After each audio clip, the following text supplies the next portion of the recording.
Eno ye Salam TV.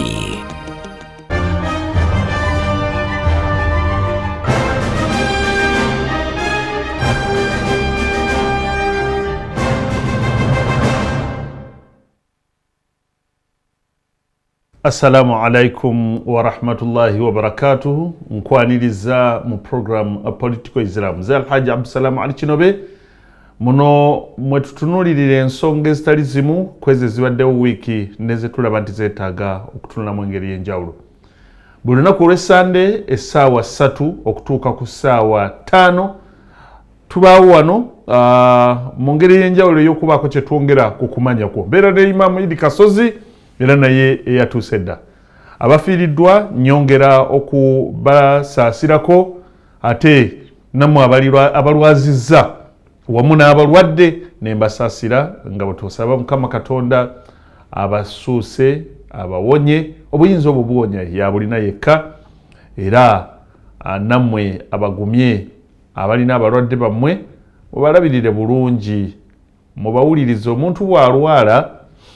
ebiseera ebimu ayinza nandiga nti kulwala bwongo naye ate kiba muyinza okitwala obi, naye omuntu bw'alwala embeera ze zikyukako. Yensonga lwaki otera okulaba ogenda kumuwa mmere naye nakuyombesa lwaki tonvaako, omugamba kunaaba tayagala. Bambi olumu olw'obulumi buli bw'aba afunye olw'obulwadde kati bumukyankalanya. Kati ate nammwe abajjanjaba bwe munyiiganga ye bwanyiiga naawe noyagala omufaanane kati oba oganyiiga omanyi enjala kekulume kati ate gwe oba oyina mubembeekereza bambi lyako naawe leka lyako kale leka tulye ffenna abanga mwana muto ako njagadde bannaye nkabagambe bwe mubanga mulwaziza omulwadde ono mu budde bulungi mubembeekeza omulage nti nno ate obulwadde bujja kweyongera bw'otoolye eryako tikale tugende tunaabeko tukole ajja kukambuwalira ajja kuvuma ajja kunyiiga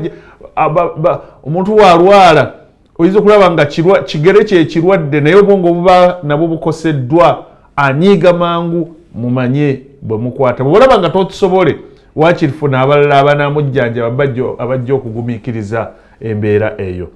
Abagenda okuwasa n'okufumbirwa tubagaliza obufumbo obulungi ate era tubagaliza obuwangaazi mu bufumbo obwo n'amasanyu meerere. Imam Kasozi muli bulungi? Alhamdulillah. Naffe tuli bulungi. Kitale kya mukwano gwo? Ekitale kya Joseph Tamale Mirundi ye olunaku lwe lwatuuse.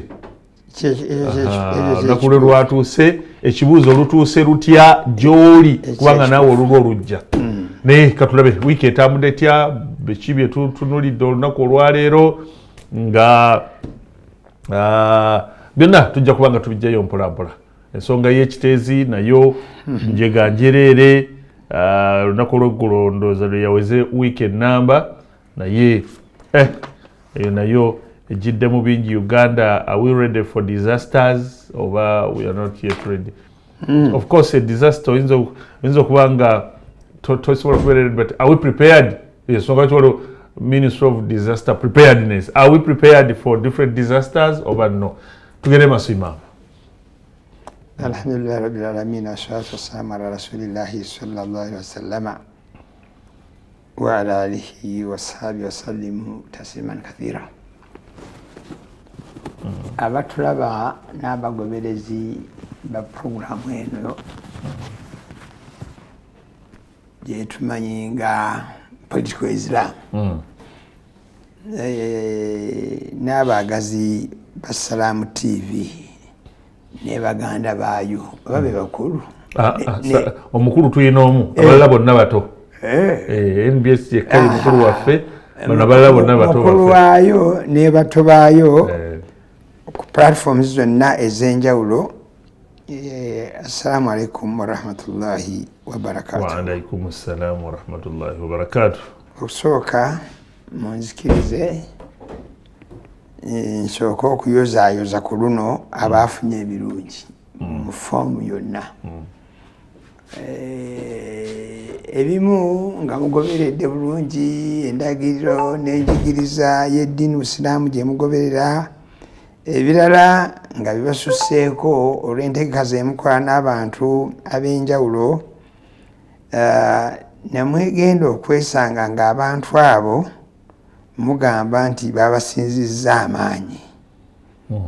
Oluusi ne babakozesa ensobi, oluusi oba oliawo namwe muba mwagala ebintu byonna ebyo bigezo. Naye mwenna abafunye ebirungi kanjuzi Zaidi omujjukira gwe twali naye wano jo yabadde mu kintu. Zaidi yabadde mu kintu lwakuba ekintu ekirimu ebibuuzo bingi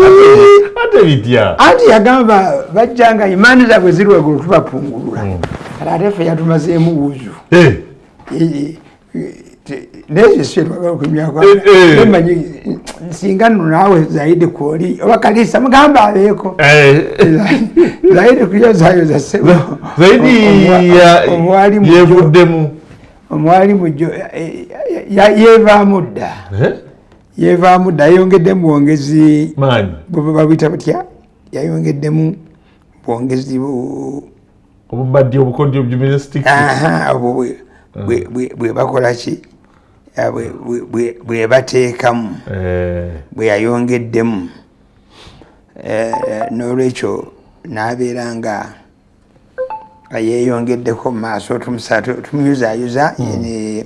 ne Saara tubayuzayuza olw'okubeera ku mukolo. Ebyo byonna baali babimala dda kuba babadde bonna naye ne bagamba katusanyuseemu abantu. Era abamu ku bantu ababadde abasaali mu programs ezitambula ate baana baabwe okeza abaana abo bali nnyumya eyo mu maaso nti twalikoyamaama ne taata twaliko. N'olwekyo ebyo ebimu ebintu byetutambula nabyo mu bulamu naye tumuyozaayoza ne tuyozaayoza nammwe abalala mwenna n'okubasabira Allah subhanahu wa taala abateremu baraka abongere n'ebirala n'ekyemwagendedde okufuna akifune. Tuyozaayoza bazadde bammwe n'emikwano gyammwe ababadde mu gundi ekyo. Buli omu yabadde alina level wakoma okusinziira ku kyayagala. Waliwo ffe abakomye ekibuli,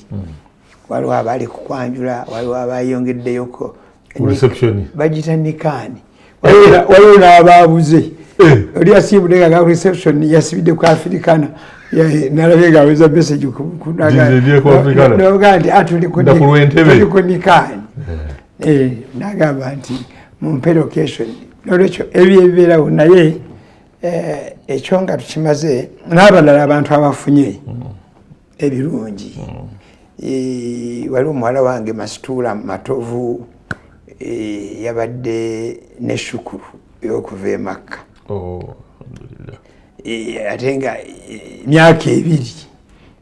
yavaayo emyaka ebiri 2023 ne 2024. 2023 baali bakadde be gwemanyi oli muntu mukadde ono oyinza obutamumanya naye n'abakulu bamumanyi bamuyitanga Medi Matovu oba Muhammad Matovu. Yali musambi wa mupiira mu kofi ey'amaanyi eyaliko eyali musanvu w'eggwanga. Musanvu w'eggwanga yomanyi gondi Obadia Semakula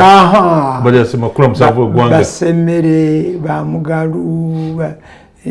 n'abalala. Eyo Medi yabeeranga mu 9-10 yali w'amaanyi nnyo naye kati musajja mukulu muzeeyi. Tubayuzayuzizza n'ebyo twabaddeyo bonna. Dr. Senjala yabadde omugenyi omukulu naawe kulikayo. Njagagatako kintu kimu kwegamba nti shukuru kwebaza naye tukukola nnyo naye nga tetumanyi gwetwebaza. Oluusi nga tetumanyi byetwebaza. Tetumanyi lwaki twebaza olidde kubanga ekibuuzo yenna ali mu byokwebaza bino ebibuuzo 3 byebuuza. Ekisooka weebazaani, ekyokubiri weebazaaki, ekyokusatu beebaza batya bw'otabimanya ojja kulowooza nti weebaza ng'ate teweebaza ng'ate oli mu kukola misango naye mu bufunze twebaza kuba nyini kutugabira yagamba lain shakartum lazidannakum twebaza kuba twagala batwongere twebaza ani allahu subhanahu wataala tumwebaza kibingi byetwabadde tumwebaza tumwebaza ddi kyalibadde buli kiseera tumwebaza naki ng'oggyeko bino ebintu ebirala byonna byetuteekako bigambo bitono nnyo alhamdulillahi kiba kimu naye bino byongerezaako alhamdulillah kwekola ki tukijjawa mu Qur'an omwo emu ku thiimu ennene mu Qur'an kutunyumiza byafaayo history gye batunyumiza etera kukwatagana n'abannabbi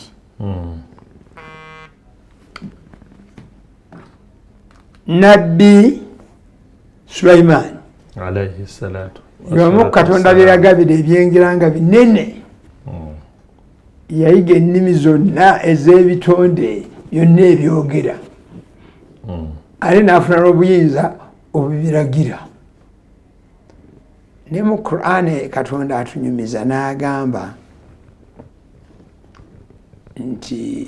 aya nyinza okugitandika mumakati nti wakalat namri idkhulu fi masakinakum namri nakola ki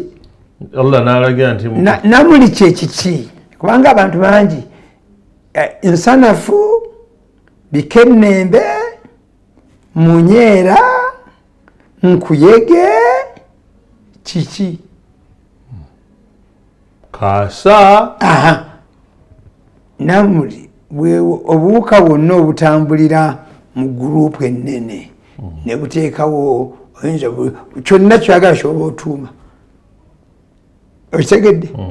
naye kati nti n'agamba atya nti idkhulu fi masakinakum muyingire mu bisulo byammwe lwaki mwekweke mangu Sulaimaani ne Junuudi n'eggye lye bayinza okubalinnya ng'ate tebabagenderedde Sulaimaani yawulira fabtasama Sulaimaani dhaahika Sulaimaani n'amwenya n'okuseka n'aseka n'agamba atya neyeebaza Katonda alladhi faddalna ala alamin Katonda oyo eyansitula nampa ebyengera nansukkulumya ku bitonde oyo yali Sulaimaani okwokwebaza naye yakoze ati yakoze alhamdulillah keesi endala yena yeekwata ku Sulaimaani ne mukadde we Daawuda bombi bannabbi ekiwulidde omu baamuwa okumanya ennimi n'ebirala byonna n'obuyinza omulala baamuwa ekitabo bakiyita batya kozi ekyani ekya Dawuda so bakiyita Zabuuri kwakati abantu babeerewo omanye abantu bagaa nti Zabuuri ey'okumeka naye Zabuuri kitabo kyali ya Dawuda n'omulembe gwe ffe ne tugiyigamu naye kati ebyo byombi byali bitegeeza nti yabawa okumanya kwa njawulo ne bagamba batya walakad atayina Daawuda wa Sulaimaani ilma wakaala alhamdulillahi alladhi faddalna ala kathira min ibadihi almuminuuna etegedde nabo ne beebaza alhamdulillahi alladhi twebaza oyo faddalna yatusukkulumya ala ibadihi eri abaddu be almuminuuna nga bakkiriza n'okwebaza okulala kwomanyi kyetuva kwebaza ekyo kyemabagaya nti twebazaani buli kyonna kyofunye otandikiranga Katonda olaba nebwofune obuzibu omusiraamu yeebaza ogeza bw'ofiirwa tugamba tutya? Inna lillahi wa inna okimanyi nti kwebaza okwo nakwo nakwo kwebaza bw'ofiirwa oba bw'ofuna omusiiba gwonna inna lillahi wa inna ilaihi rajiun omuntu agukola Katonda yagenda nti alladhina bw'ogamba maaso aya egyekoma egamba nti inna lillahi wa inna rajiun ulaika alaihim salawatu min rabbihim wa rahma wa ulaika humul muhtadun. Ezegedde nti ayogera ekigambo ekyo Katonda amugambye atya nti yoyo kugamba ategedde oba ategedde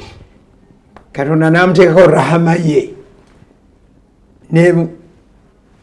ate takoma ku ekyo n'okumulungamya n'akola ki bameka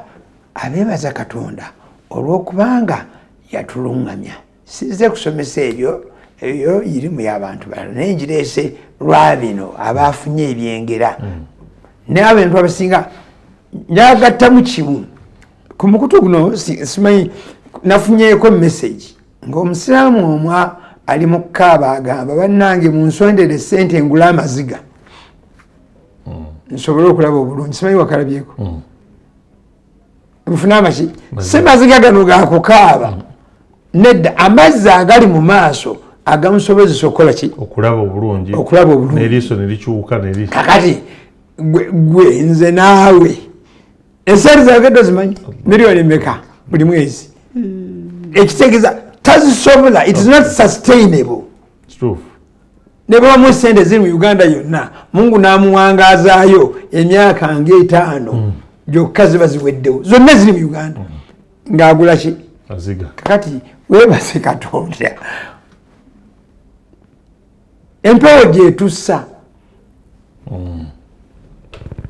nti empewo etambula mu bbanga nnyingi naye Katonda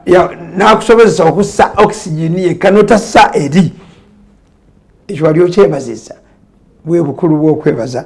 saagala kugenda n'olwekyo abaafunye ebirungi mwenna aba baafunye embeera yonna anse nyangu kwebaza Katonda bw'omwebaza kiki ekiddirira la azidannakum ngaakwongera waliwo aliyo nagaa naye nga neebaziza nga siyongerwa weebaza bubi kati ddayo ow'omwalimu wo oba omumanyi wo oba omwesigwa wo omubuuze nti abeebaza beebaza batya. Ekyokubiri okwebaza okwo kwokola okukola lillahi oba oyagala bakulabe nti oli w'amaanyi. Nolwekyo ebyo byetuba tutunuulira eyo nga nvuddeyo njagala okusaasira abaafiiriddwa. Of course tamala emirundi nze muyinako ensonga zange nnyingi. Okusooka jjajjange kuba wankima namuli nakabwo namuli yazaala Hadija Ndagaano anzaala nolwekyo bayi that abeera kati ate ne mutabanyi wange kuba namatovu yamuzaala n'ebyongo bitadde ku sayidi mpangadde n'ettambula emyaka 42 namumanya nga ndi mu first year Makerere University nga muwandiisi w'amawulire mu munno netujja tukwatagana naye netutambula naye okimanyi nti abasiraamu bayambako tamala okukola olupapula lw'amawulire abantu ebyo tebabimanyi baluyitanga batya olupapula lw'amawulire olujjukira tamala yakolako olupapula lw'amawulire naye nga basponsa abakulu basiraamu. Abasiraamu be bayamba Tamale ne bamumatira ne bamukonvinsinga agende mu university asome. Ekyo nakyo nkimanyi. Era kyova olaba nti oluusi mu nsonga z'abasiraamu abadde ate nti majlisir ulama ebyo yabimanyi nnyo kuba yawandiika nnyo ku nsonga z'obusiraamu. Mujjukira bulungi nga tuli Mbalala olukiiko lw'Embalala lwa 1993 nga gyali bulungi nnyo ng'ate okutyako biri nga bw'ava mu biri baatula nabo bonna babeera nabo nga babanga basiramu. Dr. Kisuula oyo ndowooza y'omu ku bamuyambe nnyo okutandika olubalama lw'amawulire olwo. Yafudde. Naye olw'okuba obulamu bwa Tamale bulimu ebisoomooza bingi. Ebisoomooza ki? Bingi.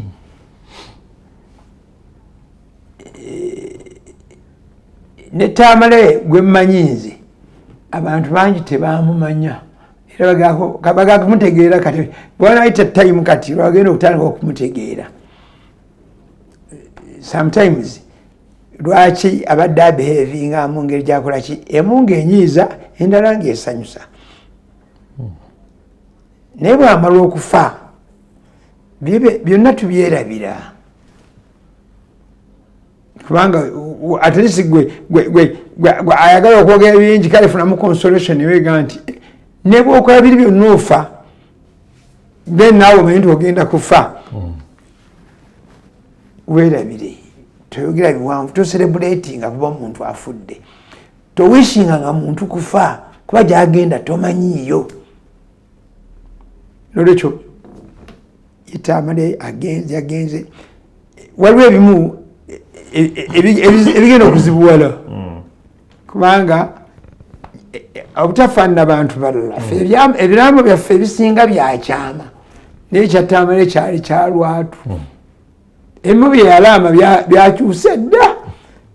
Ogeza yalaama tayagala kulaba gavumenti ng'esembera ku bintu bye naye mweri nalaba bagambye nti mweri simanyi oba mweri yenteesiteese enkulu mu kuziika. Simanyi oba mweri oba teriimu. Gavumenti yenteesiteese enkulu mu kuziika kwe. N'alaama bamusuzeewo ennaku eziwera. Ndoza baakikoze ekyo. Naye yagamba nti ennaku 3 awakayo wali ezana 3 ekabalagala 2 ekyengera ne wabamu nebya chachi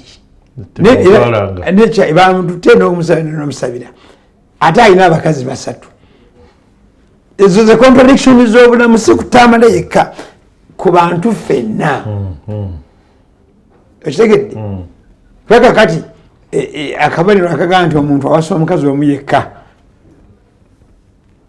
asusse kwomu nga si musiraamu ng'ate si traditionalist bagenda kumukola batya. Ekitegedde nolwekyo ekyo nakyo kyakuyiga kinene. Then n'agamba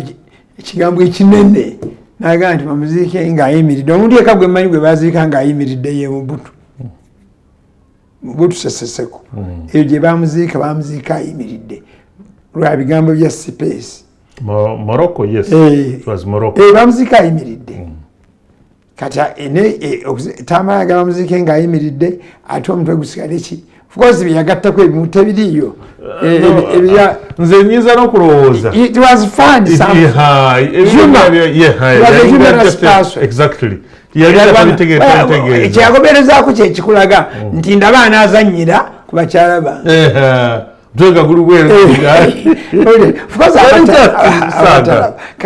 Kati byebintu emu abamu byemwesibako ennyo kyenvudde mbagamba nti kale oba biganye kale sonyiwa.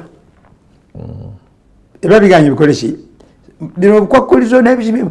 bisonyiwa kuba gwe naawe tomanyi ogenda kumala otya. Nolwekyo ekyo nakyo banamuziika ayimiridde oba nedda. Kubanga yayogera ng'ebyo byonna ng'ayogera ku busajja nti obusajja bwe ndowooza obusajja mwabulabye tebukola. Ebyo byonna ali anyumya mboozi ng'abasanyuse kuba mwagala nnyo Shuma newe kubanga obusajja bwadde bukola. Obusajja bwali badde bwakoledde walabuga nga gavumenti waga tojja wano teyalizi ng'obusajja bugakola ki. Kati nolwekyo kye bagamba muddeeyo eri Katonda obusajja oba busajja oba bukazi oba bibamba oba biki tebiira nnyo makulu mulamu bwaffe mutegeere Katonda. Nolwekyo njagala okusaasira bakadde b'omwana ono Mwonge Idrisa Omar muyizi waffe wa myaka ndowooza nga ng'ena 5 yafudde abadde mu kindergarten 2 ku ssomero lyaffe lya Bayani wali ekisozi Buddo ku lw'ab'essomero ku lw'akakiiko k'essomero kendi chairperson wako bakyamaani ne ku lw'abakulembeze b'essomero ne badirekita tutuuse okusaasira kwaffe eri famire ya Muwonge Idrisa Umaru. Inna lillahi wa inna ilaihi rajiun. Omwana abadde ku ssomero n'oja agenzeka amawulire agazeemu okudda yafudde mwana muto ddala. Tubasaasidde nnyo tusaba bakadde be Mungu abagumye. Ne Sheikh Mugwisa yafuna enjega y'ekipande kino signpost y'okukuba emugwiridde ali bubi wuuyo. Mbadde mmanyi omuntu nga simanyi linnya lye era mbakuba saabye ekifaananyi saalikoze eki naye ekintu webamukya ku lwokubiri wetwali nafuna message eyo nga abaana bano aba paramedicals abo abasoma obusabusa bannansi baani tokusisiŋana bebambikira kuba abadde muwalimu waabwe kati nebe nali nabo hajusayirwa ne Imam Sendongo bo nga bamanyi actually nga bamanyi ne bakadde be nammwe tubasaasidde nnyo famire ya Mahadi Mugwisa. Inna lillahi wa inna ilaihi rajiuna. Nange nafiirwa eyo muto wange Robert Nsheka era naye saasobodde kumuziika kubanga nali manyi wa Lwakuna ne bamwongera n'afuuka Lwakutaano Olwokutaano lubeera bize naye mukulu wange Benjamin Karakule ne ttiimu n'abaana b'omugenzi mukadde waffe Nsheka John Ekebisoni n'abalala nammwe tubasaasidde nnyo. Katonda yeyo fashion ye gye yatondera mu nsi. Okay, njagala kubanga nkulisaayo ne be twabadde nabo mwenna wali e Nakaloke Center Mosque ate era neebaze ne sekwebaza Sewu Imam kkiriza nga gw'omu kuba kuliramu enteekateeka y'okuzimba muzikiti gw'e Nakaloke ku lunaku Olwokutaano okwoseggulo omubaka wa Budadili West Nathan Nandala Mafabi yennyini awataliga nti bamugenze bamuwandiikidde mabaluwa obula mu kuyitawo n'alaba omuzikiti ekyoka teguli mu constituency ye teguli na mu district ye kubanga ye Mafabi we Sironko ate guno guli mu Mbale City yajja wakawungezi ku bisale bya Magaribi n'ayambuka n'alambula waggulu wa Kibulayo naga kali nja kulaba then ku Lwokutaano twabadde naye twasose naye mu lukiiko mu luvayo ne tugenda ne ku site n'alagira walwa awabulawo okuyiwa sirabu ku fleece embayo waggulu nagamba nti kino ekibulayo mu kuyiwa wano paati yonna eyo saagala kuleeta ssente saagala kola ki njagala engineer aliwo asupervisinge busupervisinzi bantu banga agenda kuleeta abazimbi buli kyonna ekyetaagisa musinyu seminti mitayimbwa biki byonna yagenda bikolako n'abazimbi be ono chief engineer nga abasupervisinga kati yagambye ekyo bwe kiggwa because engineer yabazeebazeemu ng'alaba material ayinza kuggula miliyoni nga 7 kati obala nezo naga nti close to 100 million ezo ze zigenda mu ekyo eyo Nathan Nandala Mafabi yagambye kitandika ku Mande enkya then bwe yamaliriza naga kati nze yewadde seka newadde owa chief mobilizer Mafabi naga newadde owa chief mobilizer okulaba nti ate ne bino ebibulayo okusimba empagi okusereka okulaba nti gugwa plus ne finishing yenna yagambye nti nayo newadde okulaba nti nze chief mobilizer nfeffette buli yenna asobola okutuyambako omuzikiti guno gugwe. So mubaka Mafabi tukwebaliza ddala na mwenna ababaddewo abamuyambyeko n'abala imaamu w'e Nakaloke na buli omu ali mu nsonga eyo Haji Sulaimani Hirome mwenna bannange tubeebaza omulimu omulungi gwe mwakoze era katusabe omuzikiti ogwo nagwo gugwe. Ensonga za parliament ezo nazo wakyaliyo ebitambula tubiraba then n'ensonga yeeyongeddemuko ku supu ensonga y'omulamuzi kirwa twagikoonako luli naye twagiyita eno naye ebyongedde okuvaayo ne ku mikutu egy'enjawulo nga President Museveni yawaayo amannya mu Parliament amannya 16 ng'agamba nti amannya gano gonna nga kuweereza mu Parliament babadde mu acting capacity bino yaliwa mutulageye nzo omuwayiriza bino muli ku mulembe gwa bwino bagala bwino yiye bwino mulina wano bwino mulina wano bulungi nnyo kati ofuna otya bwino yoze n'otamumpaako naye ne mulaba genda maaso leeta ndabe nja mukuwa kyonna temubba bwino wange naye yeeno amannya ago gaso baasi kiwedde ngenda kuzobozi 13 May 13 May 2024 President Museveni yawandiika ng'awandiikidde Right Honorable Anita Anet Among Speaker Parliament of Uganda ensonga ngamugamba appointment of judges of the High Court. In 2022, I, Caesar Abdul Salam, President Museveni yagamba, I appointed acting judges of the High Court. The Judicial Service Commission has recommended their appointment in a substantive capacity. Kati nzija awantabudde. Marking I appointed judges in acting capacity. Ekitongole ekibatwala kyekya Judicial Service Commission. Oba ekibavunaanyizibwako.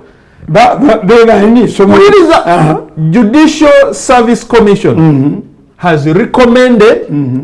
their appointment in a substantive capacity. But tugamba substantive kubanga okubakakasa bave mu acting capacity. In accordance with Article 142, Clause 1 of the 1995 Constitution, Nyangoberera Semateeka wakati lwakawaayiraako, I have appointed persons listed below as judges of the High Court in a substantive capacity. Oluvannyuma lw'okusaavinga emyaka kati giweze 2, Judicial Service Commission neraba nti balabika ddala basaanidde bibakoze bibagwanisa. Judicial Service Commission negamba President bano bo ndabira tulabanga basaana. President naga ati okay kale kati mbakakasizza. Ategeeza ki? Parliament mbakakasizza. Kirageeza ngenda kusoma amannya. Naye wano wansi amaliza agamba I hereby forward their names and CVs to Parliament for approval. Lwaki kiro kiri mu mate ndoza ngenda bikunyonyera byonna maaso naye for approval akakiiko kano baba bakawaide nti nga we kiri mu ssemateeka just mu bakakasi mukole ki mu bakakase amannya ge gano wammanga bali 16 Ikit Mary Singiza Karekona Douglas oyo wakubiri yasaze n'omusango oguliko ebigambo bingi Flavia Nasuna Matovu yabasatu Samuel Imokoro abo bana Namanya Bernard abo batano Okelo George abo mukaaga Patricia Kahiji Asimwe abo musanvu Kanyange Susan abo munana Ochaya Thomas Ojele Rubanga abo mwenda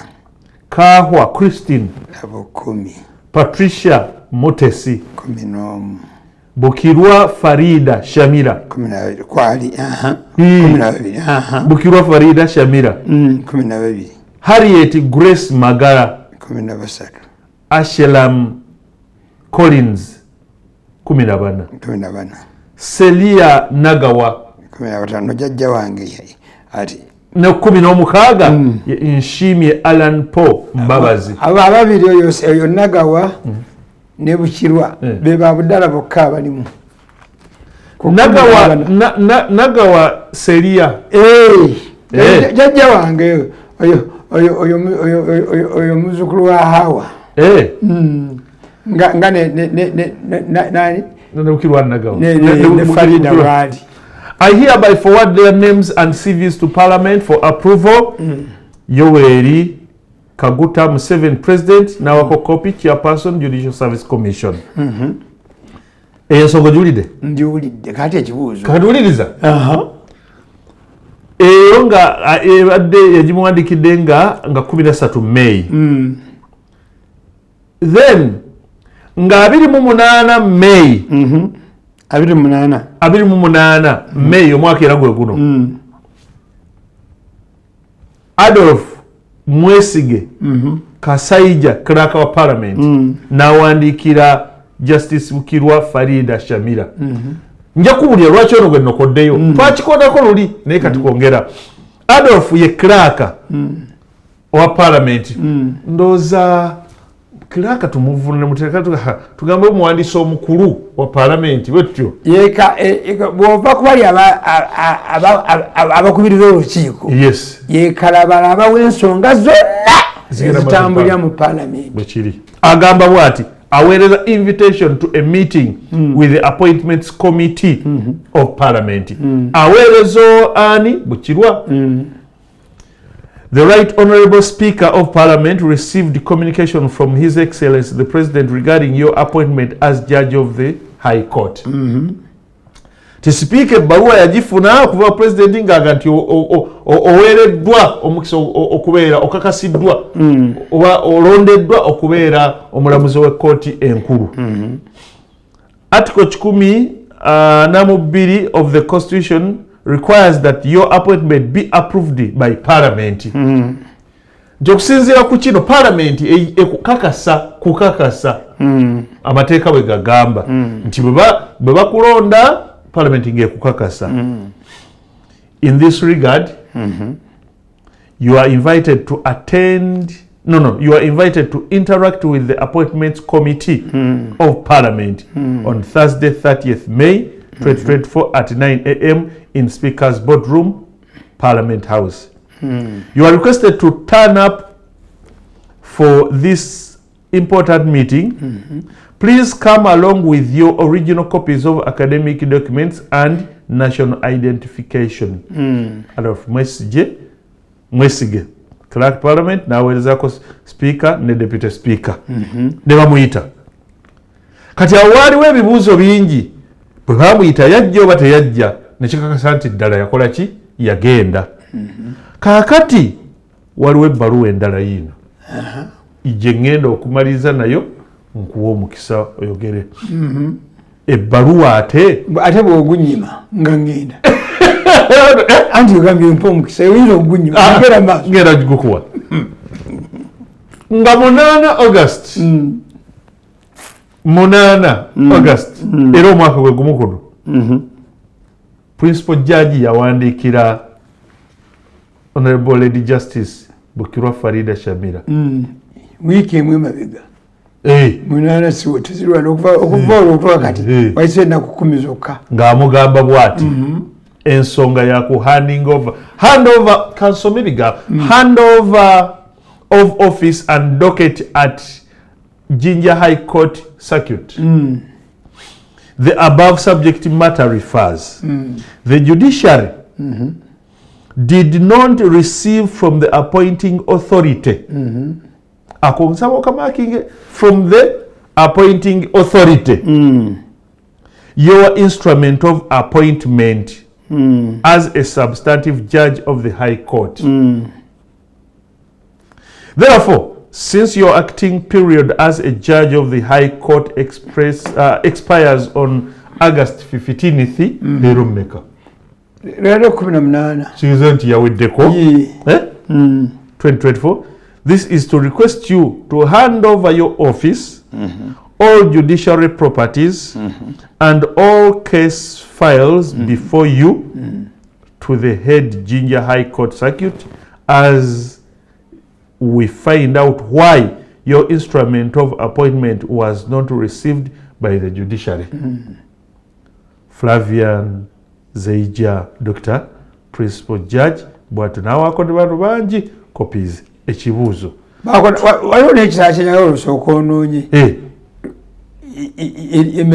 Noonyaawo. Kati ate waliwo kyenyaga onoonye. Nti omuntu ono abatwala abalamuzi eyo yonna gye yali akolera bo bamuwaaki. Ennaku z'omwezi 8 omwezi ogwa Desemba 2023 omukyala Honorable Lady Justice Bukirwa Farida Shamira yaweebwa ogulabo Semalabo n'alondobwamu n'asimibwa enjawulo mu ngeri ki Jinja Yiganga Circuit ebbendo bende lyonna lyonna mu byamakooti mu bulamuzi baalonda ne bagamba nti Champion of Justice Award balaba obadde wankizo gwe champion banange ekigambo champion ndowooza ffenna abali tukitegeera nti obakize nga bagamba ani abakize obadde manisity oba vira gwobakize bonna abalamuzi abali oba waffe yani kyeni yono ayawangudde marathon Cheptegei yegwe Cheptegei w'abalamuzi bonna abali mu bbendo bende eritwala Jinja ne Yiganga wonna abo ani Honorable Lady Justice Bukirwa Farida Shamira in recognition of your outstanding performance as a resident judge for the years Joshua Joshua Agape Batwala chairperson elected w'ebbendo bende eryo yamusiima nagati ffenna tugenza okulaba nga okiza abalala bonna nebanne yamusiima nebanne kati bino ebibuuzo bibino oli ayinza okubuuza ye maama ng'ono mumwesibyeko nnyo lwaki ekyokubiri lwaki olowooza ku 16 erinnya lyono yekka Presidenti yasi Parliament ne ani instrument of power oboolyawo n'abalala balinga je nebo bote babogerako okunoonyereza kwaffe kulaga nti 15 bonna olina obujulizi baliteeki yes okujjako ye ya Flavia agamba nti gwe tetunnaba kufuna kakati nebo okumaawo bikukakasa nebo katonjagazaaki kyenkwagaza owa olowooza ani atudde ku bimukakasa ekibuuzo ekisooka tukibuuze Flavian ani ono gundi omulamuzi anti kakati ebbaluwa ye econtradicting ebbaluwa eya president kuba eya president egambye nkukakasizza ate ono agamba nti tetulina gundi Flavian Zeija yagamba wano ntino uliza oyo si omu eyawandiika ebbaluwa ng'amuggyako omusango oyo si omu eyawandiika ebbaluwa ng'amuggyako omusango nti nafunye okwemulugunya oyo si omu oyo si omu eyasaba efayiro eyo ku gundi eyo audhu billahi min ashaitani rajim wattaqu fitnat la tasibanna alladhina dhalamu minkum khasa faalamu anna allaha shadid iqab bw'osomye isti'adha ntiddemu nenga iyi sitaani eruwa gyoyogerako enkitegedde obadde ogera kusoma Kurani otiiridde bwereere omukyala principal judge amugamba nti kano kakulu judiciary tayogeddeko nganzi kubanga yagitwala judiciary did not receive from the appointing authority president your instrument of appointment as a substantive judge of the High Court. Yinza okuba bamessenger bagibuliza mu kkubo. Bamessenger abagireeta bayinza ogibuliza mu kkubo. kubanga nze bwensoma ebbaluwa ya 13 mu Gwokutaano ate toŋŋamba pulezidenti yali mulwadde wa mutwe alyoka agambe nti nkuwadde ate nga tamuwadde kati embeera mwetwangaalira nemu ebigambo ebyayogerwa nga bino bitandise okuyitingana nga zino ebbaluwa ezimu tezinnavaayo zirina kyezisongako kakati akazito kali ku mwami Flavian Zeija yalina okunnyonnyola kuba yayogerwako dda alina gwalwanirira ku lw'emisango egibadde gibaawo ani gwalwanirira alina gwalwanirira bategedde mu buzibu bwamwe bwe mulina mwagamba nti buli nsonga zonna tuzireeta omulundi gumu bonazeeta omulundi gumu alina gwalwanirira abantu mubawaayo benefit of ki omuntu omuwangayo benefit of the doctor Abaganda besimanyi gye basoma abakulu bagamba tottanga kibe nga tolina kikenenya ndusu kubanga ebintu bibiri appointing authority tuyinza okumubuuza ddala ku balamuzi 16 boolonze nga mulimu abasiraamu babiri era omusiraamu yasigala nga ebibye bye bitazze lwaki ebintu mubiteekamu mu ddiini lwaki mwagala kutuzeeyo lwaki mwagala kutuzeeyo nga noli akubuuza lwaki ebintu mubitunulira mu ngeri ya ddiini mwebitambulira ebintu bibiri ensi kwetambulira President Museveni ali on record yagamba ekyamwongeza minisita nekimwongeza gundi bantu b'amawanga ag'enjawulo okumusaba nti bo tebalina babakola ki babakiikirira kati n'abasiraamu nabo balaba kuba bodde bunotula ku judiciary ababaddemu nakunyumiza emboozi y'akalanda tetwali wano naawe kale omulala abaddeyo yawummula mulamuzi mukiibi wamwebutambala yawummula kati ono abadde bagase kuba kati bodde noonya abali eyo mu bajaji stases bw'ova ate nawe abamundu bali kumira kuwummula Nyanzi nolowooza teyawummudde Yasiini Nyanzi yawummudde Sekaana oyo Nagawa jjajjange Cecilia Nagawa jjajja wange ndowooza wane Kisawuza Erias yawummula oyo Kisawuza Erias yawummula dda yawummula dda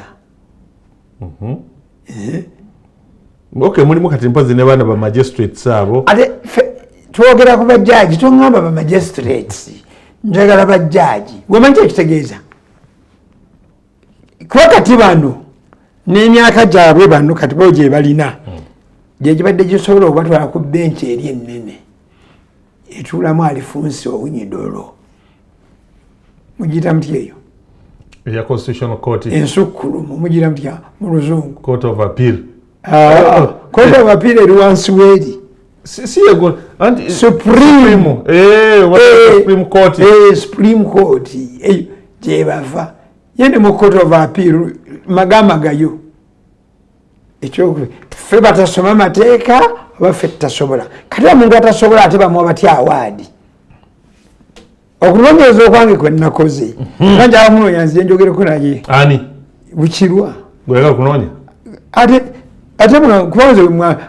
ayina abantu babiri bonna nga njagadde bangatta naye mangu omwami we mumanyi mu buntu ne taata we ne taata we taata we memba w'olukiiko lwange gye ndi kyamaani ku lukiiko nga nze kyamaani wa boodi memba wa boodi kwinjala nsobola okumubuuza kati omwagaza kyo anti ebimu ku bino naye abyogereko naze njala omwebaza bwe kiba nga kiri omusango guno gwe yasala batuke bamugyeko fayiro ng'agezaako okulongoosa entambula y'ebintu obutabeera corrupt bwekyo kye bamuvunaanyisa njagala atambule nga her head is above kakati nno olina imaamu kyotamanyi gwe kyoyita obutabeera corrupt waliwo a certain group yeegamba nti ate ekyamugizaako kubeera corrupt era nga certain group egamba yafuna sente mu gurupu eri tebamanyi omusango ensonga lwaki abo tebamenya nnyo yazanyira mugundi ye ani bugambye tebamenya nnyo nakugamba abantu abatamanyi nze tebamenya katuwumulemu katono nnyo katugenda kumulamu katono nnyo tukomewo program Political Islam gyokyalimu tovaawo katujje.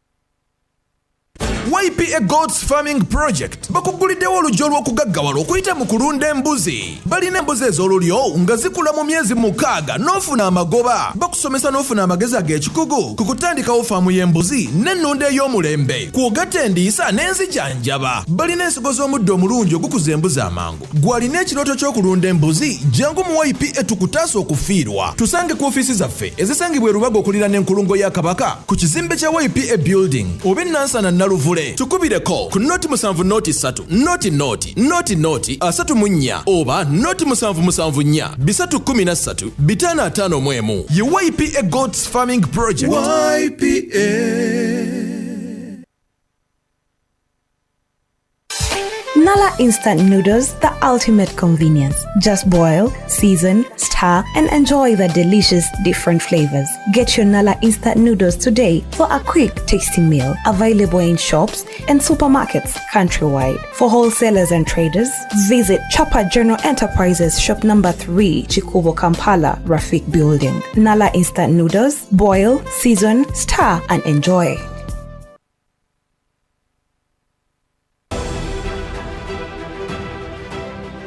I'm one of the scientists now doing research on plastic technology recycling, where we can be able to produce other products from plastic waste. For example, we are trying to develop a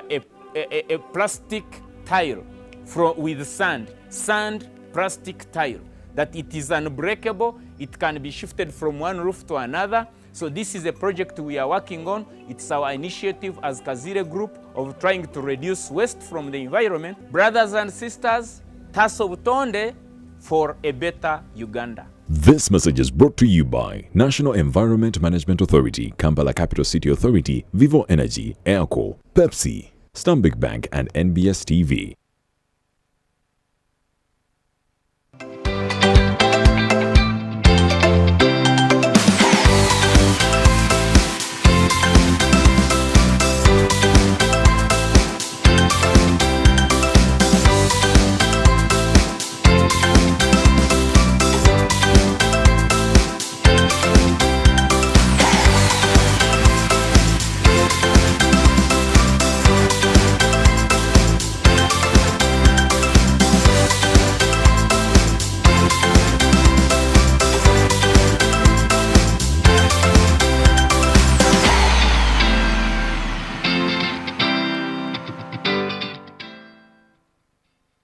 Mani Mabati Roofings tuzze kukuweereza tukuleetedde ekisinga. Tukola amabaati aga buli kika okuli agamanyiddwa nga kategula, ssaako ag'omugongo omunene wamu n'ag'omutono. Tulina obutimba obusiba ebikomera ssaako byonna ebikozesebwa mu kusereka. Factory yaffe esangibwa Nabweru Kafunda opposite Starbex Petrol Station. Tukufulumiza ky'oyagala mu budde bw'okyetaagiramu. Weewale eby'okusimba akago ng'obanja kye wasasulira. Tukubireko ku 0775 244 554 oba 0703 925 05. Mani Mabati Roofings, omutindo bwe bweyamo bwaffe. What is that? Crunchy, yummy.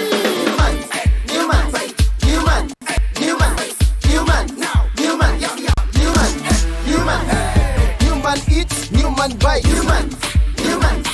Tasty bites with big flavors. Newman. Family here, family there. Newman. Hungry for joy? Taste the magic Newman's Delicious Bites brings. Say goodbye to snack boredom and hello to many Newman flavors melting in your mouth, where every bite is a burst of joy. Newman's. Taste the magic.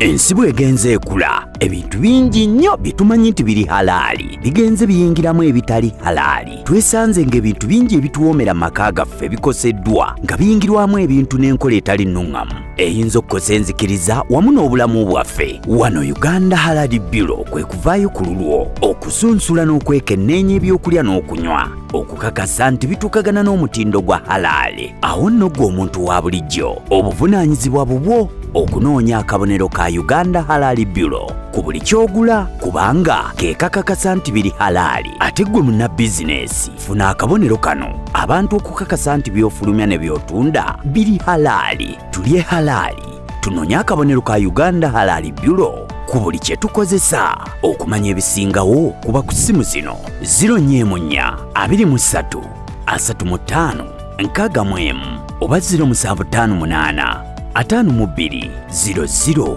11 kampeyini eno ekutuusibwako Uganda Halal Bureau ne Salamu TV era ewagiddwa Harris International abakolera Ona Juice ne Gibikedale Products Limited abakolera amata ga Classic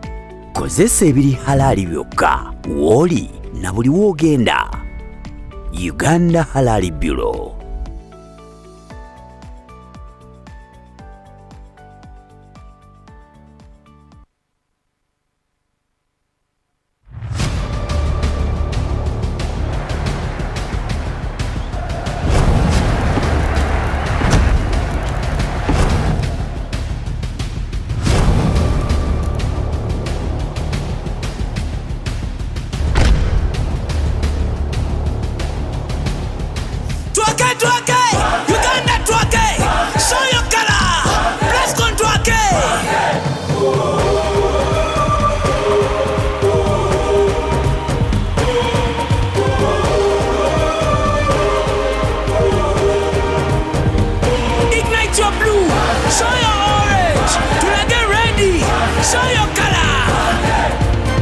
Twake for our teams. Ignite your color with Plascon, proud partner of Uganda Sports. Color your world.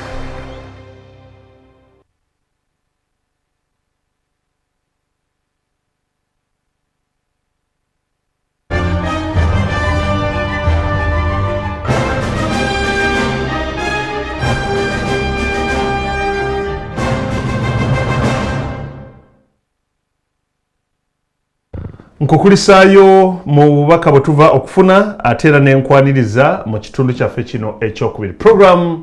Political Islam Alhaji Abdusalam Ali Kirobe tuli ne Imam Kasozi. Nkutegeeza naddala gwe agenda okuzimba naawe azimba atuuse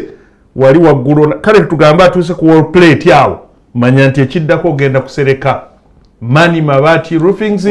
be bannaffe abenjagala okuba nti no nkutegeeza Mani Mabati bakuguza ebizimbisibwa ebikozesebwa mu kusereka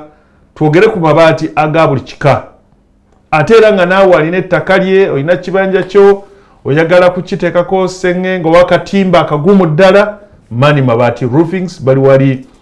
ku Kyennabweru Kafunda bakubire ku namba y'essimu eya 0775 24 45 54 0775 24 45 oba 0703 banafa Mani Mabati Roofings benkugamba 0703 925 005 0703 925 Mani Mabati Roofings be banno ddala bikwatagana mu kusereka wolina okulaga era mbekakasa batula mwena mbebaza Imam banji tubadde tutandiseeko ku nsonga y'omukyala namateeka nti lwaki songa ene wawaza abantu amatu era ani abuzaabuzaani ani atuulidde instruments of appointment ani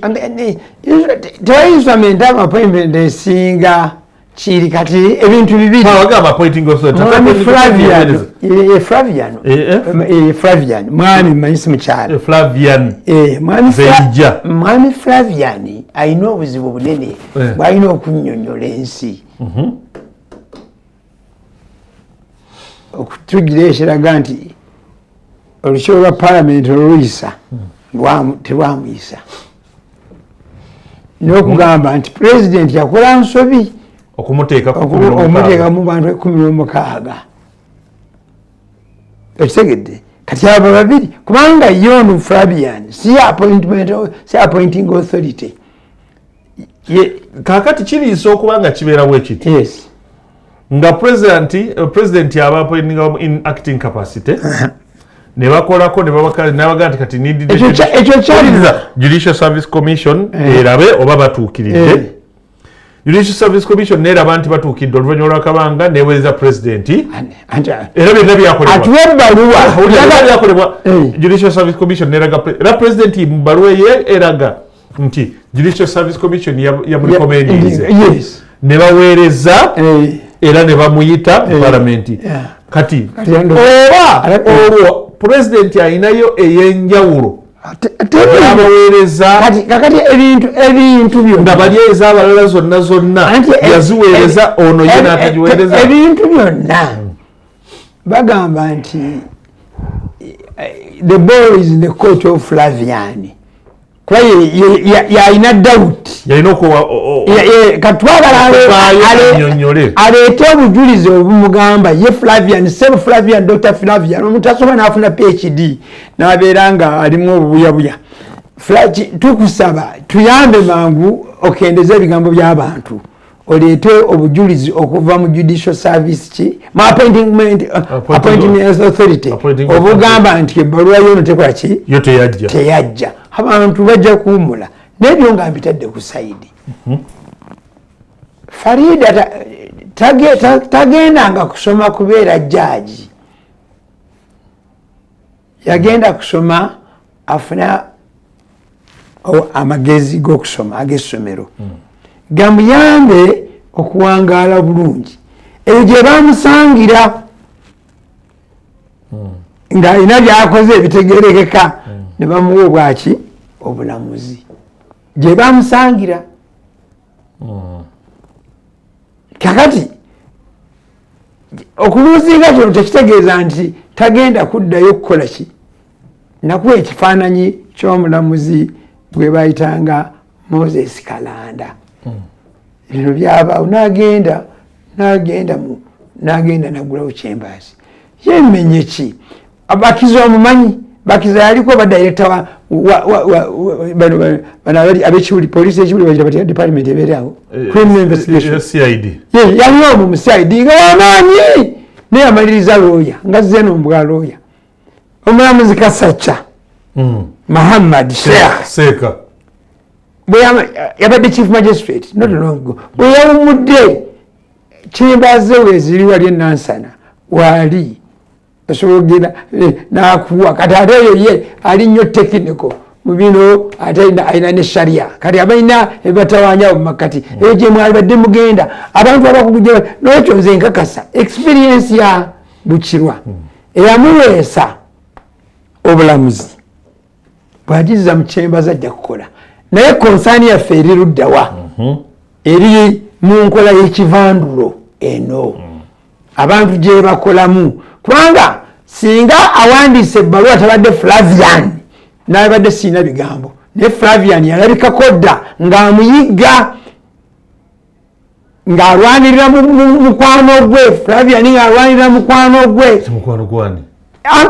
tumumanyi naawe omumanyi naye webuzaabuza bwebuzaabuza ng'alwanirira mukwano gwe nolwekyo singa alwanirira mukwano gwe ng'alwanirira munnayuganda eyaleeta okwemulugunya kwagoberera amateeka tekwagoberera teyagoberera amateeka ekyo nsimbawo nesira akole kyayagala teyalwanirira mateeka teyagoberera mateeka ne mu kintu ekyo kyennyininyini ensi yonna ekimanyi era kati ofiisi eyo omanyi ofiisi ndowooza efuuse emufuukidde ennene kuba ofiisi eyo gye yagenzeemu omanya abaagirimu gyemusogola yerokamu banayimwe yali yerokamu bamwine osegedde abaali basajja b'amaanyi era basigadde batambuza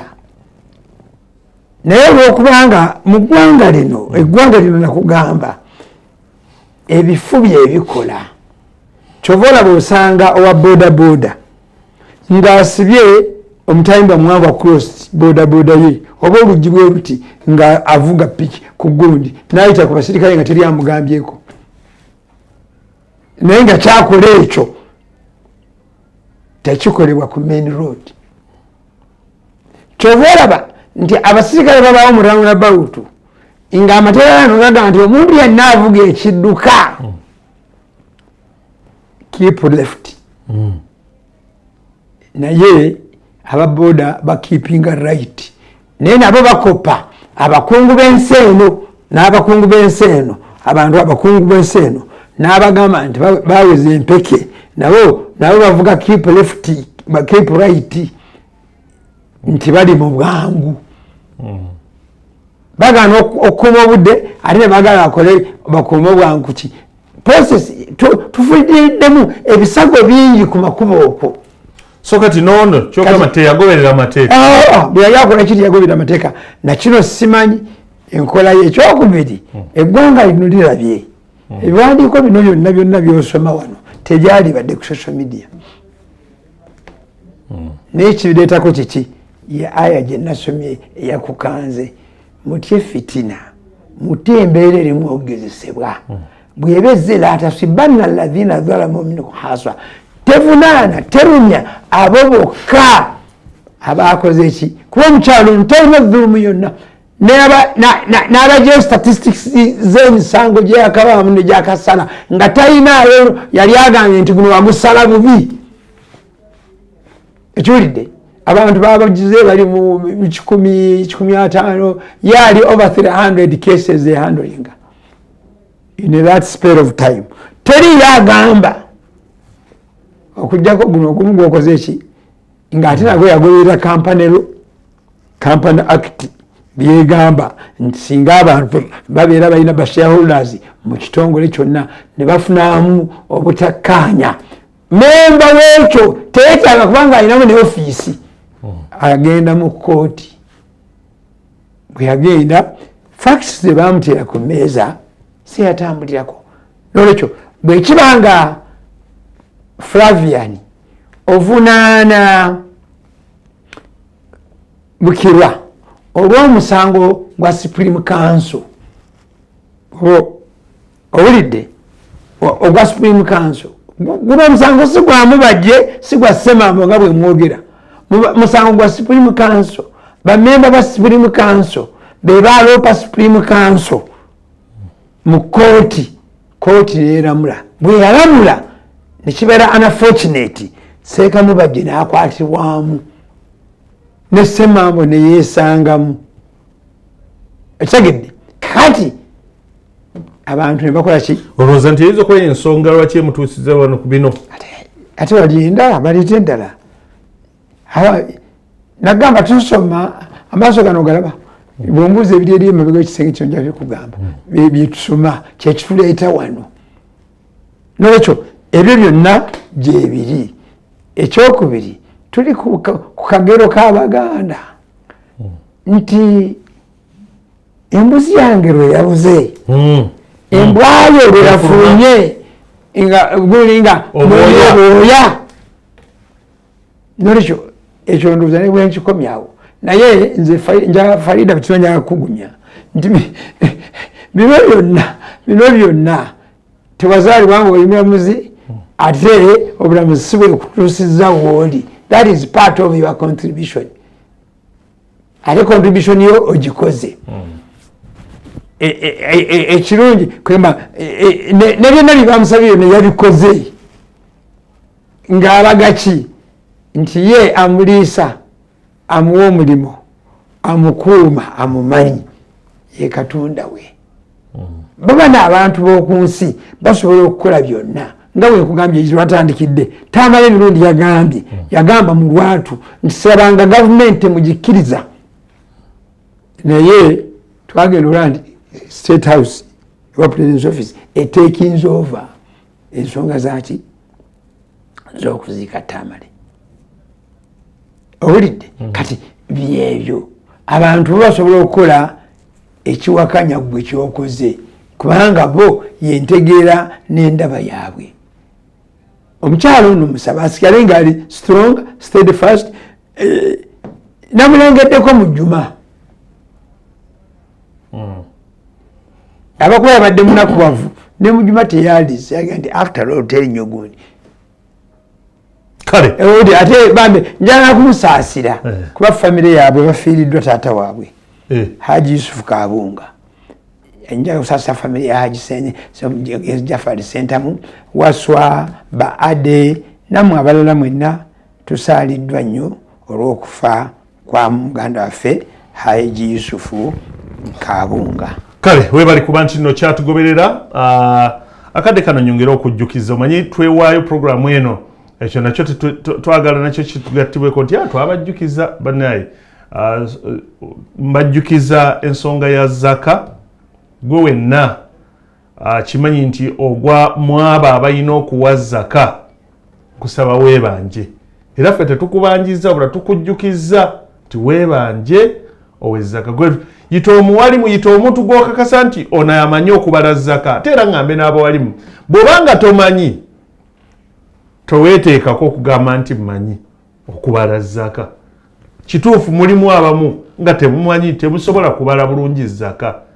era ng'ojja kubeera ogamba owa bwekiti nedda bintu byetaaga kusoma kwetegereza mujja kugamba abantu nti toli mubawa nga bawa ojja kuweesa omuntu nga tawa funa irimu eyo naye gwe wenna atuuse okuwa zaka kukubiriza nkugamba nti eyo mpaji mu mpaji z'obusiraamu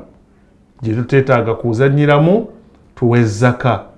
tugiwa abatuufu ekole ebituufu nga tuyambiddwako abatuufu then swadaka ali jeno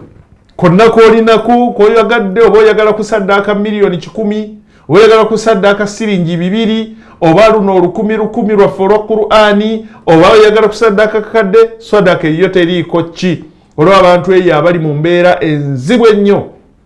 beetaaga byakwambala beetaaga kyakulya abeetaaga okujjanjaba abakola ki so swadaka zammwe ddala kyezikola kyekyo era ensonga lwaki tubakubiriza saba Allah subhanahu wa ta'ala mwenna abeetaba mu nteekateeka ezo ez'okubanga musaddaakako Allah abaguliro namwe amakubo gammwe abateekeko obukuumi ate era akkirize swadaka zammwe abateere baraka mu ebyo bye musigaza Imam leero ennaku z'omwezi 18 August 2024 okulonda kwa 2026 abantu bajiya zandibanga kati batambulira mu nnamba emu okulonda akalulu nakirowoozezaamu nga nina producer wange nga nti bwembadde Imaamu mu ddakiika nga bwemusobodde oba munaabeera 5 oba 10 mwogereeko mukubeeko tooki katono nnyo mu 2026 nemugati tetukedde naŋŋamba abantu bali mu kwekuba magi mavundu abantu ne ssente batandise dde okuteekamu bino wammanga twateza nti tubyogereko 1 tutunuulire kuba enzikiriza ezimu okusalawo okutuula ku mmeeza bagambe nti tusimbawo omuntu omu oba tubireke buli omu alondebwe ku busobozi bwe nga tutuludde oba banzikiriza eno basimbyewo bameka naye oli busobozi bwe ekyokusatu olaba otya PLU bw'olengerako mu maaso ogirabayoko ku kalulu ka 2026 nga political party nga pressure group nga egenda okuwagira obuwagizi abalala kale Imaamu tugenze 2026 kuba tochi nga sinagenda mu tochi ezo ndowooza ekyo kintu kiri birifu campaign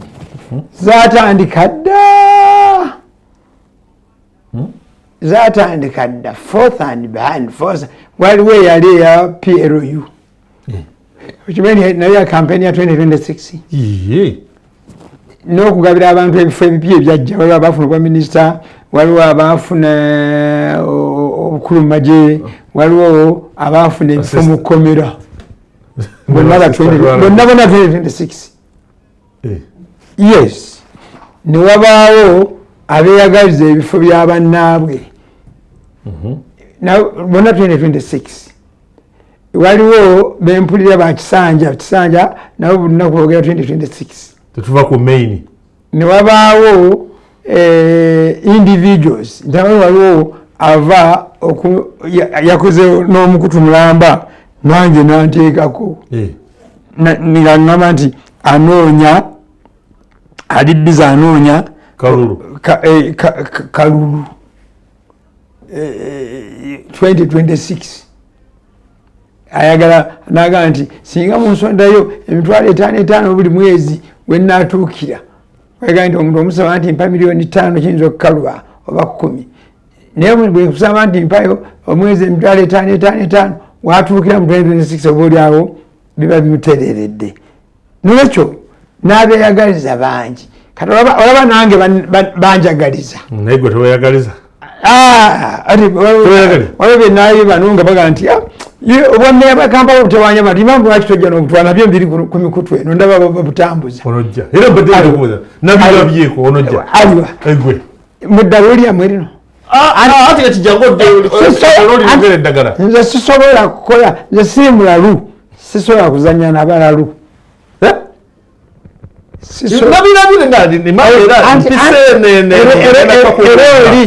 nawandika nti nabasala oba nabasala muki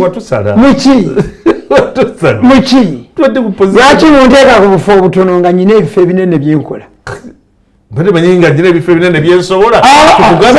nsobola byenkola bangi ezo na ofiisi zemwogera zemwagala ngendemu zijja mu ofiisi yange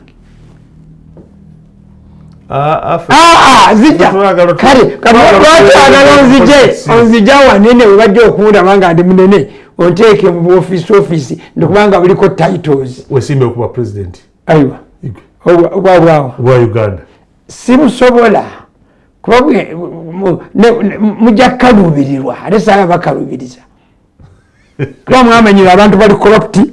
mwamanyira ababbi mwamanyira abalimba mwamanyira abakumpanya mwamanyira ababazanyira ku bwongo byesiri ebyo byonna siri wagana obwemupi wagana obwa meyi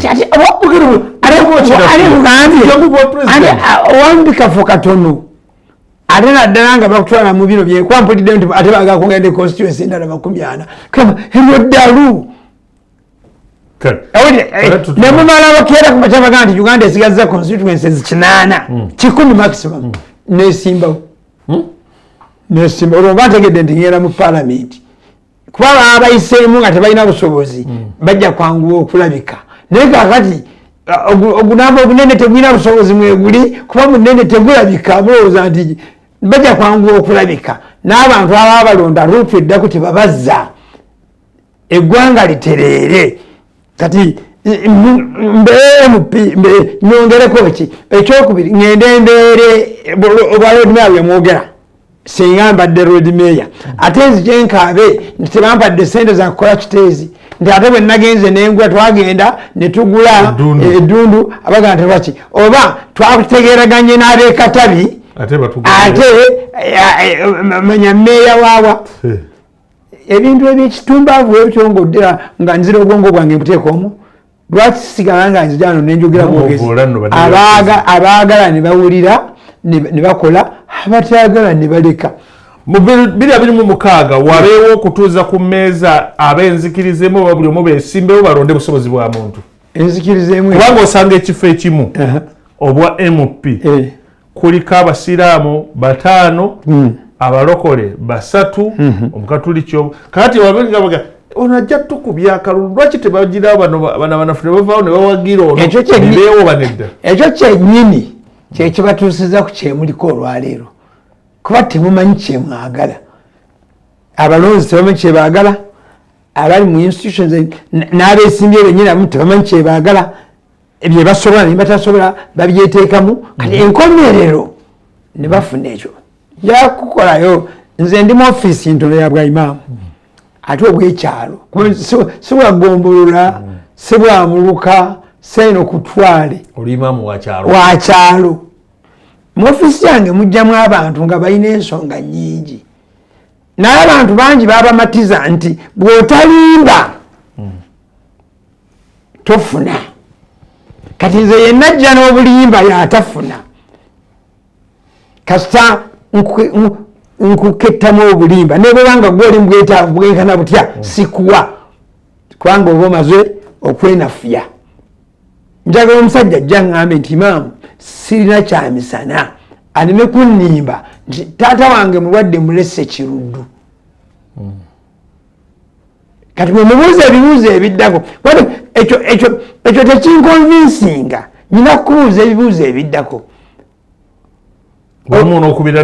ne kugundi contacts n'ekiruddu kiringa omuntu n'aŋŋamba n'agamba nvudde naakulabye nze kusiramukira mawanga mugamba dde naakulabye bakusiramule genda ku muzikiti oguli enaakulabye bwe banaakuwa olukusa nti ojja osiramukire wano nja kukikola bwe ba tebawadde genda bakusiramule kubanga kati bwabeere naakulabye osiramukire mawanga osomedde eddiini ishu si kutoza shahada na kufuna linnya nedda kujja kwetabamu mu bitambula n'ekyaba oluganda bino ebyobufuzi byolaba abantu abasinga mentality kwe kulowooza nti bw'otaba wa byabufuzi togasa ggwanga lyo bw'otaba waki togasa ki lumu nakunyumiza kantu kange kano akakunuguna nnyo akakunuguna nembakombera gwe nekamunuguna ebimu bye yaŋŋamba nabirabye kwe yagamba ensonga sa nagamba nti wetaaga ofune export license ofune UNBC clearance nagatteko oluvannyuma ng'agenze tukuwe n'ettaka mu industrial park ensonga ki okusooka ojja kuyambako abalimi baffe obutaddeyo okufiirwa nanansi zaabwe oba bibala byabwe bagita bumper harvest ng'abantu bakungudde nnyo pakati for example bwegenda Kaleerwe enanansi ebadde egula 2,000 emabega awo nga n'omwezi teguwera emabega kati bagatta 8 ne bazisaba 1,000 meaning nti buli emu bagitadde ku siringi terwera 1,000 1,000 nga 2 ekiwulidde siringi 1,200 kakati in the same spirit nosaba ovacado omu nebakabanga 3,000 waliwo omuyembe gwa 7 mango guliko 7 ate gwavudde Kenya tebagulimye na wano olwokubanga wano tetuyamba bantu baffe kwaki kati neŋŋenda nosanganga ekyuma kyange kindwisaawo kisigadde kikola nga bwe nnoyo kinene ne banzigira nti eyo mu industry waliyo ekyuma nasanga kirina redundant era bwe nagamba neŋŋamba nti kakati ndeesi njagala kuleeta wano nagamba nti oweza kilo 3 nebagamba kilo 3 njagala kuleeta ttani 8 eri nagamba nti ziba zibadde nnyingi nimuga kati ndeete mmeka nagamba nti nga ttani emu kuba initial impression yali nafuna yaliga nti bwendeeta ttani yange emu mu lunaku lumu eba ewedde banziriza kanagera okusanga nti ttani emu ate beetaaga ennaku 4 kuba luli babadde bakola under capacity ng'ebintu nendeeta naye bwenage awo wennyini wenatutte nenfunirawo abantu abalala 8 emirimu oli kyaga nti they will create employment abantu 8 basala busazi ki abawata ennaanansi ne bawota buwaasi nemba wesente zaabwe ne baddayo ewaabwe awaka ekyo nsobola okukikola singa babadde balina speed eri mbadde nsobola okukikola buli lunaku nga amasasula buli lunaku okumala emyezi ena nga gigoberaganye nga noga mu nnimiro yange eyo kasino zemu yamulala ne mu process eyo kiri kyayagamba nti ajja kutaasa nyina ennimiro endala 2 nazo zenakoze nenziyamba netufuna akatale nebafuna esente zaabwe oli kyeyalaba kati ebintu ebyo abantu abasinga tebabiraba era bwojja abuuza nti ani abikola Imam Kasozi waaki wajema waaki musiraamu waaki muganda okiwulidde obulanyiza nogamba nti ate muganda ow'embalala kati nobeera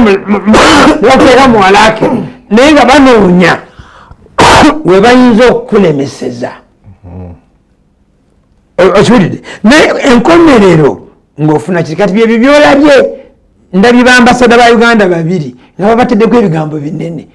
omu bamulese omugundi mu social media ng'akayana n'abantu ku luguudo ambasada ekiwulidde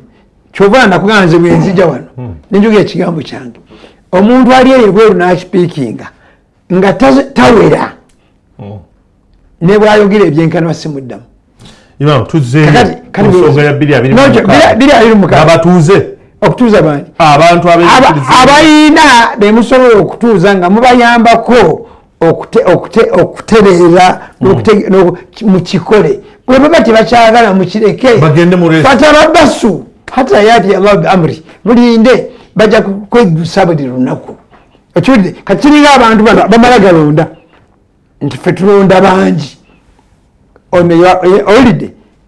ekimanyi waliwo abantu abalina bemupi mu paalamenti abatogerangayo kigambo kyamakulu mu paalamenti naye buli lunaku buli mwezi bafuna meka ekitone nnyo 2 average 25 that is the average 25 ne bazikola ki kati bafuna zaaki kujja kuteesa bagenda mu komiti ayamu akalulu yamwebi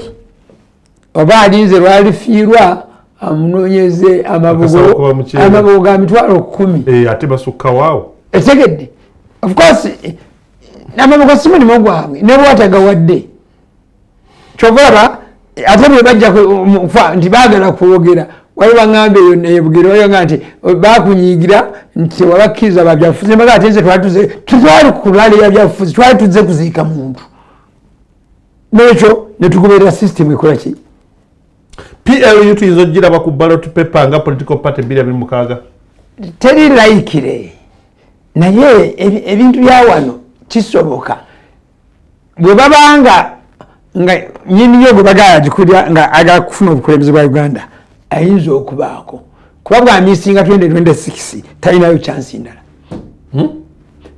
bwamisinga 2026 awole kamaru kutereera bulungi tunene Imam ogambye otya bwamisinga mukulu wa PLU yo mumanyi bwamisinga mwate mumanyi mumanyi akulya PLU mumanyi muhoizi nyini gwenjogerako sogera ku mulala serwensoso okukyogera ogambye otya bwakola ki bwamisinga 2026 ebyokulembera Uganda abiveeko ate 2031 tasobola dwaki ebintu bingi bijaba bikyuse number 1 anaaba takyali muna Uganda ajja kuba muna Uganda number 2 anaaba emyaka gisenga tegiwera gyesimba gijaba giweze number 3 obuyigirize bwe bunaba busse bujja kubayinza n'okwongerako number 4 obuwagizi bwe bunaba busse bwobwo bwebutaabeewo bwebutaabeewo obuwagizi bwe 20 in case tajja 2031 tajja kuba tasobola tajja kubaawo nerwajja tasobola kuwangula ne mutwale nesisa asobola okuwangula nga kitaawe avuddewo ate nako ne bakayiiya bwe batakayiiya nako siraba wakawangulira nze ndaba nga ayinza ate okufuna obuwagizi obungi 2031 eyo tekisoboka buli lunaku olweyongerako olwoyo abamu yabafunisizza dde ebizibu abamu baba obwa minisita abalala ne baba wekomera kiwagambira abafulire kamera yali ensonga no oli kitegeera eyo oli kitegeera eyo njagala buli omu yenna abamu babateekawo n'ekigambo ekyo bali bateekawo n'ekigambo ekinene nti yatembeeta ekibiina ky'abajeekera ekirwanyisa Congo bakuba omutwe munene ku New Vision.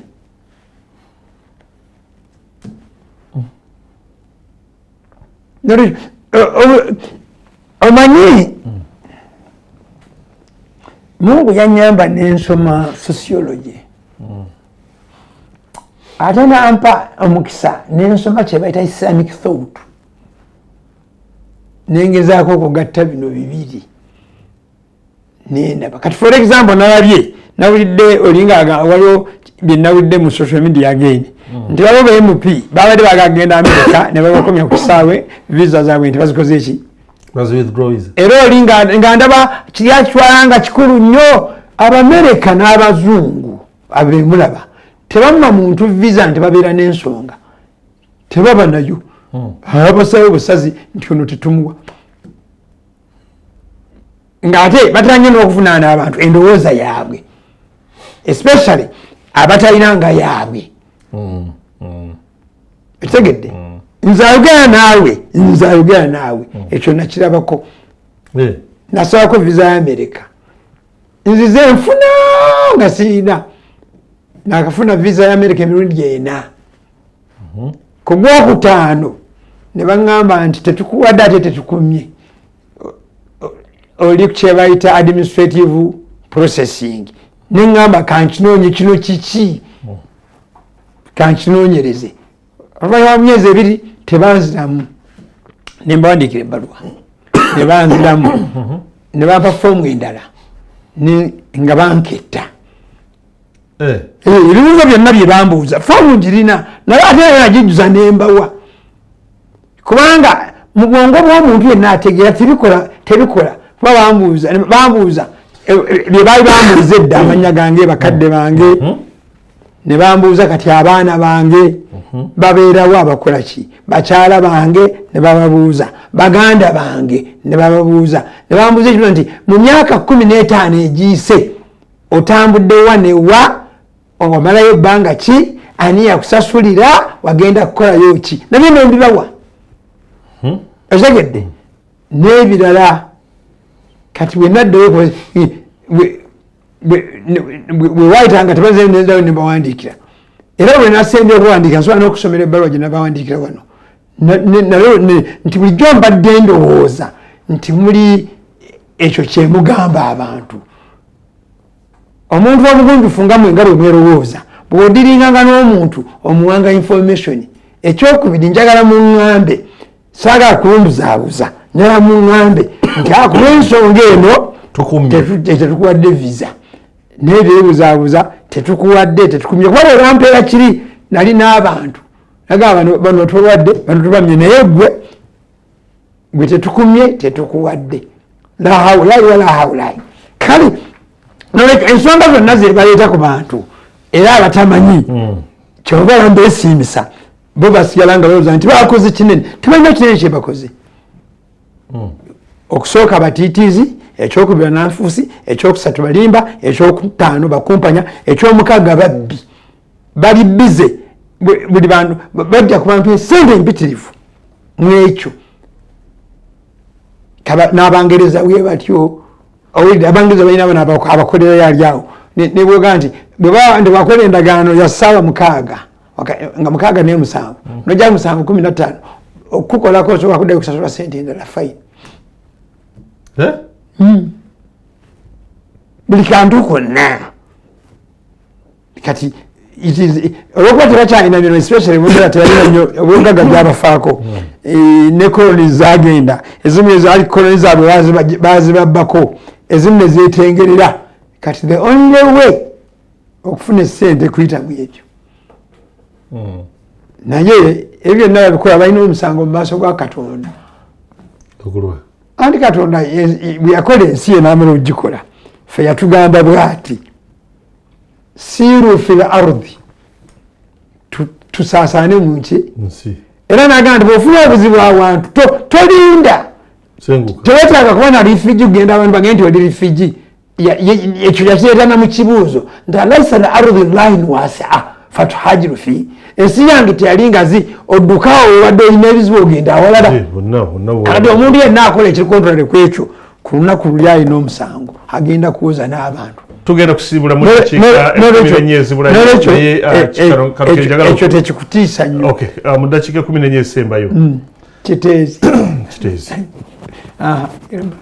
Kiteezi mbeera ya Kiteezi yasajjudde bingi ninga eyalabye nti Uganda oba tetuli redde kuki ekisooka mu bibamba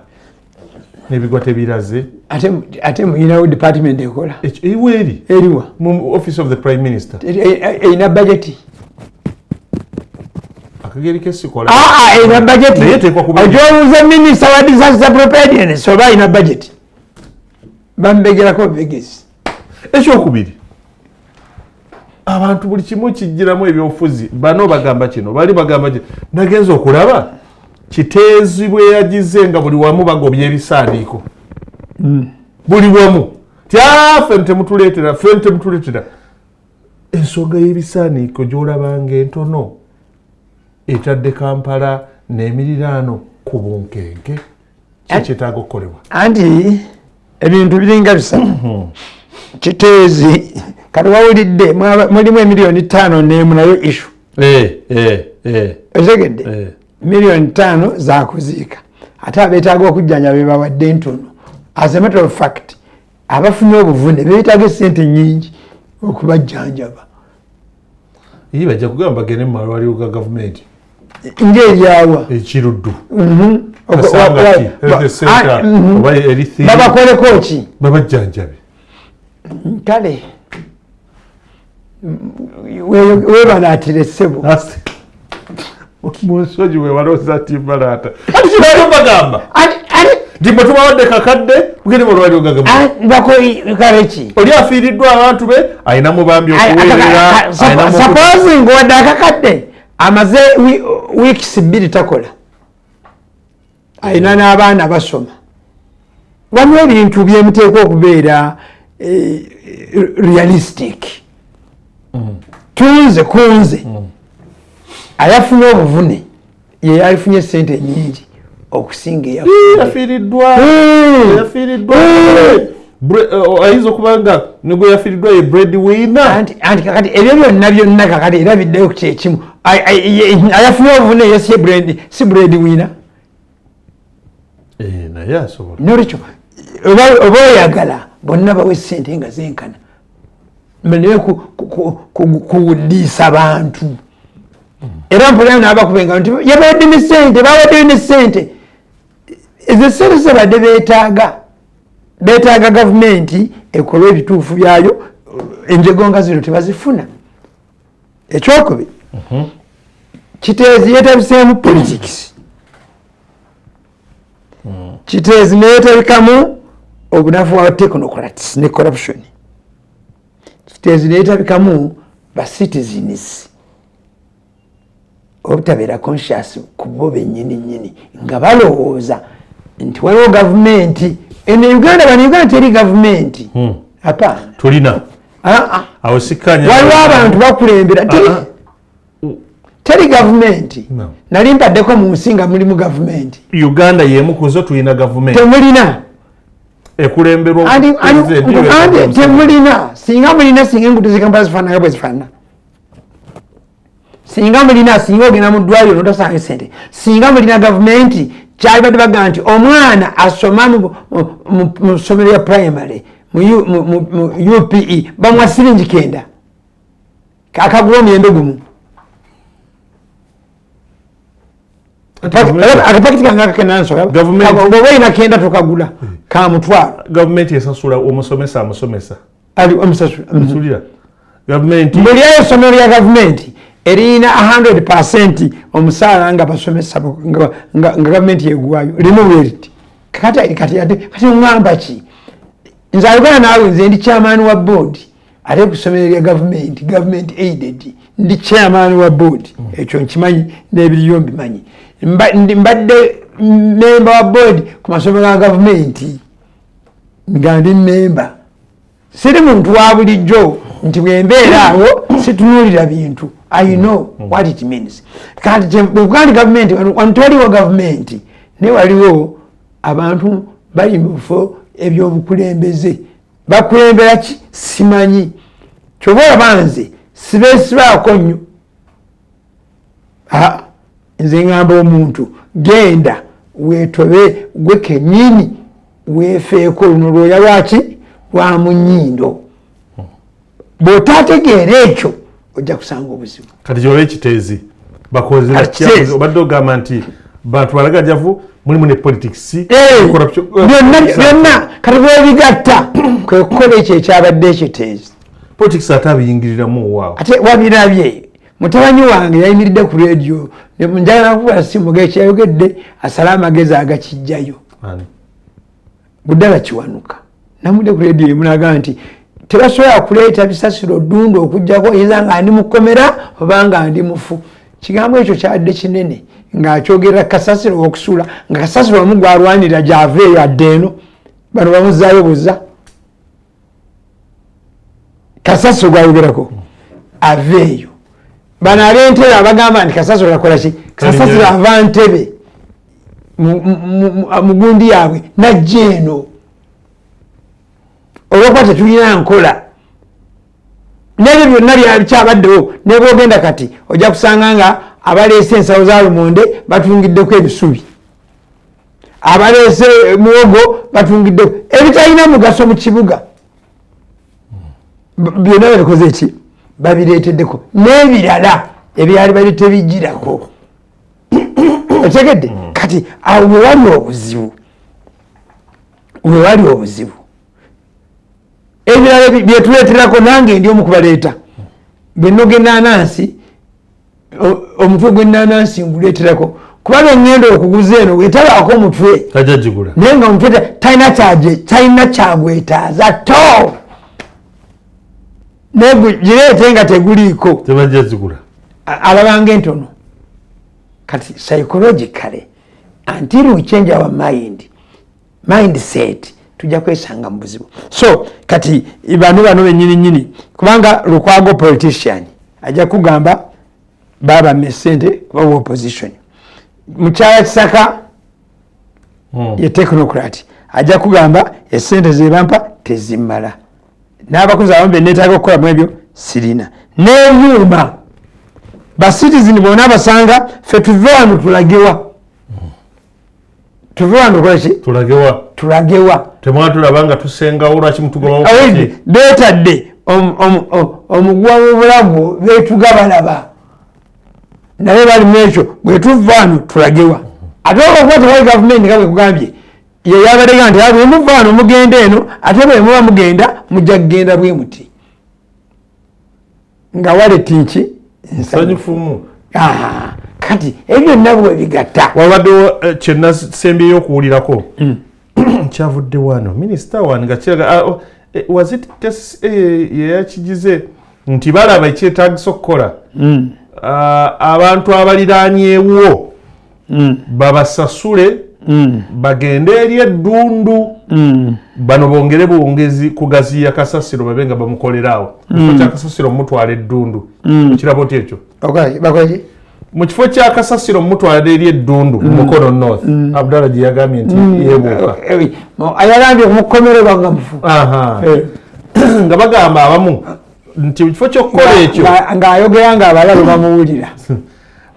bagamba baddire abantu bano abeetoolodde kiteezaawo kasasiro waali wonna babasitule babali allocating babatwale eddundu kasasiro asigale. It is a wise idea but bajogerera mu bantu abali with corrupted minds. Otyo tolabangako abantu nga babafunira nawo okugenda ne balemera ebuduuda bangi nga bagamba batwala ekyano ne balemerayo n'omwaka oguddako ne baddamu ebiwu ne biramu babika kati yeeyo mind simple minds discuss people bwebabeera mu kifo ky'okulira ebigenda batta ku bantu events issues ezibaddewo tebazitunuulira obwongo waffe tumalira ku bantu nakyo kyendayo omaliriza nakyo ku nsonga eyo olw'obudde nti njagala ffenna twetabe mu kino tulina kutunuulira Lukwago ng'OFDC bw'ate balinga keesi ze tugaana okuziwuliriza then abakulembeze bino ebintu bisatu tubyejjeko kubanga biri common era n'ekiteezi bw'ogoberera emboozi ezigenda kasooka tezaabawo zonna weeziri. Number 1, African leaders commit the same mistake. Mistake number 1, they lie the people they lead. Obulimba bwe bakwogera ku kiteezi tosobola kubwetikka. 2, they cheat the people they lead. Kuba wuli esente ezoogerwa nti buli mwaka biliyoni meka ezisolozebwa eziyesabaa ku kiteezi ebiliyoni. Omanyi biliyoni nnyo kyezitegeeza miliyoni 10 emirundi 4. nze ze nnoonya okugula limbo naakawezaako biliyoni 2 ne miliyoni 2 nga tosololeza ebbanga okusa channel ez'enjawulo. Okiwulidde? Ekyokusatu, they fear the people they lead. Era abamuko abakulembeze basobola kulinnyawo awo tebalinnyawo. So kati bino bisabiro ebitaaveewo tukyalaba obise ebibamba ebirala bingi si kiteezi yekka n'ebirala si kasasiro yekka n'ebirala. Nema ennaku zino ebadde eri ku by'amazzi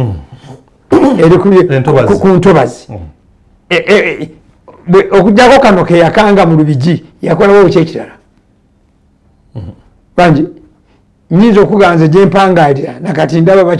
bakyaleeta loleze zamaramu baziwa mu nnyanja bazimbewo wempangaalira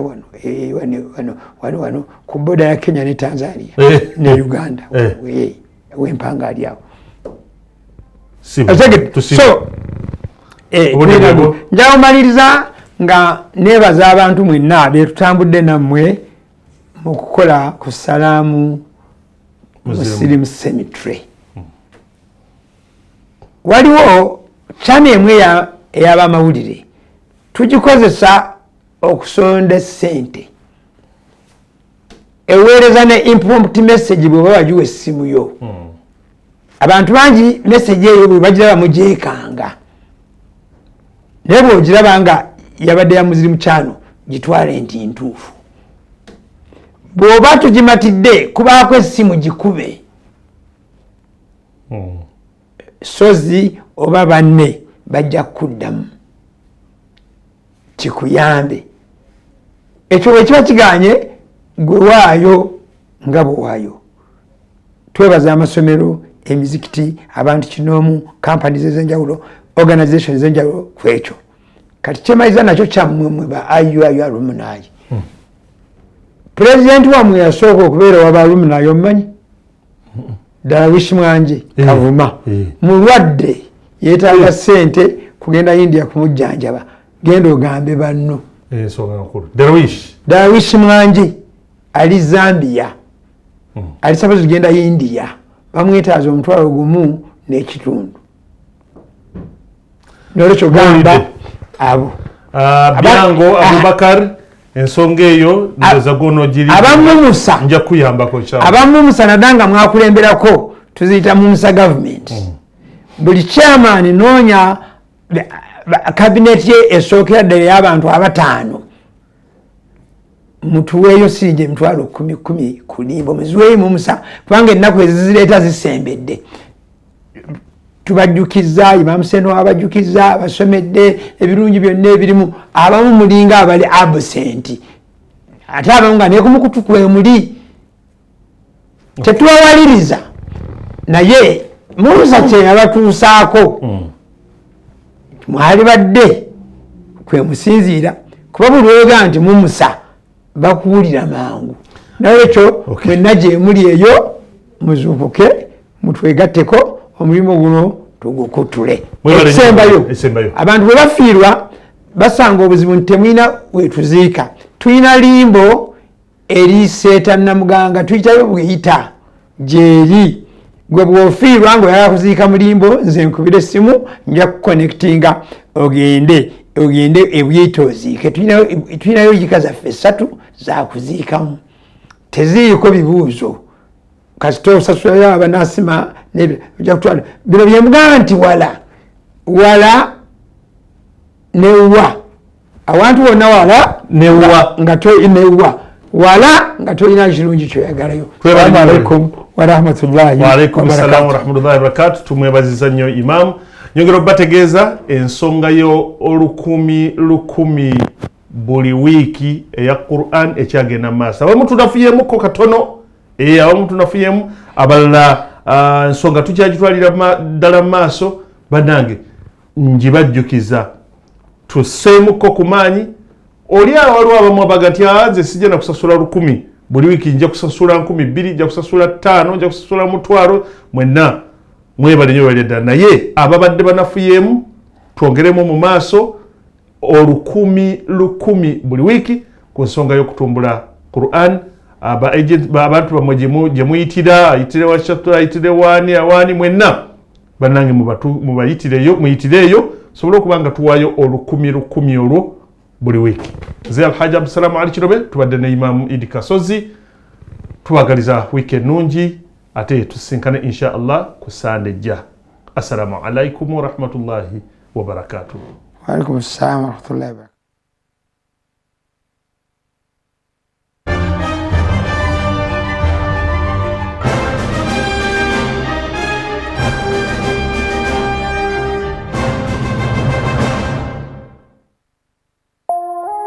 Eno ye Salam TV.